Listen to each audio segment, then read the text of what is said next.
तसं माझं बालपण गरिबीतच गेलं. आईने रानात राहून कष्ट केली आणि म्या तिला मदत म्हणून गुराढोरांचा सांभाळ केला, त्यांची राखण केली. हा, पण हे शब्द करत असताना म्या डोंगरात लपलेला पायवाटा धुंडाळला. जंगलाच्या जंगल माहिती घातली. नदी नाले झाडी झुडपं सगळं बघलं याने. आणि हीच माझी आवड होती बरं का. एकदा माझ्या माणसाला तिची आवड कळली ना, मग तू त्या गोष्टीत तरबेज होत जात. माझं ते तसंच झालं. मी याबरोबर आमच्या गावच्या जत्रेत जादूची खेळ करायचो, रूप बदलायचो.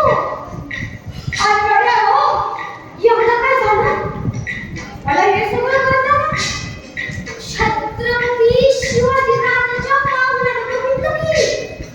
आणि मग काय, तो घरी लवलव गेला गडावर आणि सांगितलं राजाला, अमुक अमुक मुलगा जादूची खेळ करतोय, रूप बदलतोय. आणि मग काय, शिवाजी राजाचा मला सांगावा आला. गड्या हो, एकदा राजाला मला डोळा भरून बघायचं होतं. त्यांच्या या हिंदवी स्वराज्यासाठी काय तर करायचं होतं. आणि ही संधी दारावर चालून आली. म्या कसं सोडायचो. म्या बी लवलव निघालो म्हणावं. त्या दिवशी गडात पायथा घातला. घोड चढताना आम्हाला गच्चीवर भिजलं होतं. दरवाजापाशी गेल्यावर शिलेदारांना का कुणीतरी विचारलं, कोण आहेस, कोण आहे तू, आणि इथं कशा पायी आलाय बाबा. आणि मग म्या म्हणलं, जिम्या बहिरची राजाचा सांगावा आलता म्हणून आलोय गडावर.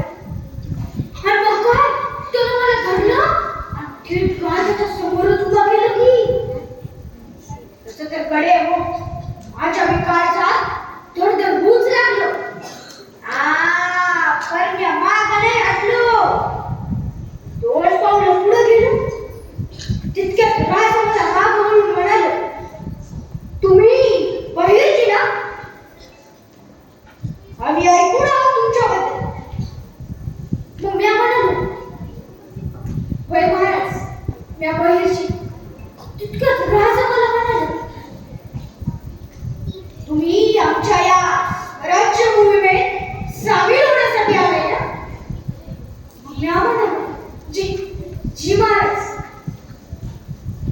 मग राजा माझं म्हणाले, पण बहिर्जी, तुमच्या हातात तर तलवार दिसत नाही.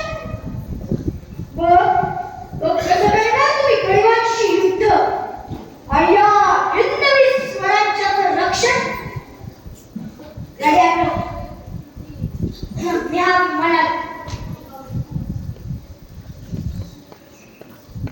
महाराज, शीत तलवार पोचू शकत नाही ना, तिथं या बहिर्जीचं डोकं पोचतंय बघा.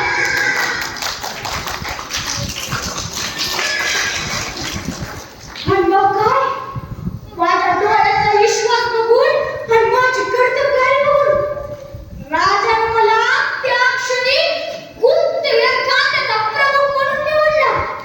आणि मग त्यानंतर मी स्वराज्यासाठी मोठमोठ्या लढाया लढल्या, मोठमोठ्या बातम्या काढून आणल्या. दुश्मनाच्या पोटातल्या खबरीवर राजाने पुढच्या रणनीती आखल्या. लढ्याला शिवाजी राजाचं एक वाक्य माझ्या